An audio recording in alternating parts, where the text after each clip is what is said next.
Hello guys, এখন মর্নিংয়ে 8:15 বাজে আর আজকে third day of snowfall in Paris.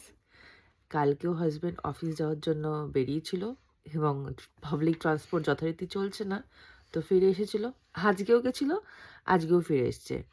আমার এখনও জেট ল্যাগ চলছে, বাট আজকে আমি 4-5 দিন পর অনেকক্ষণ ঘুমিয়েছি।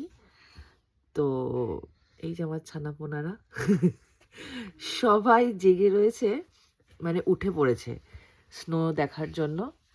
মানে পুরোনো স্নো মেল্ট হয়নি, তার উপরে স্নো পড়ছে। তো হাজব্যান্ডের রিভিউ হলো মারাত্মক কন্ডিশন রাস্তার। তো দূর থেকে তো ভালোই লাগে দেখতে, বাট আজকে হি ফেল দ্যাট কতটা ট্রাবলসাম যাদের কন্টিনিউ স্নো পড়ে। স্লিপারি রাস্তা, গ্রসারিজ পাওয়া যাচ্ছে না।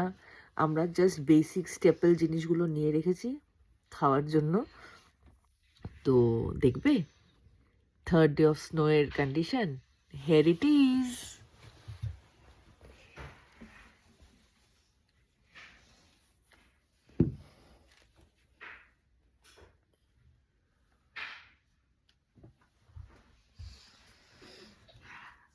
Baba,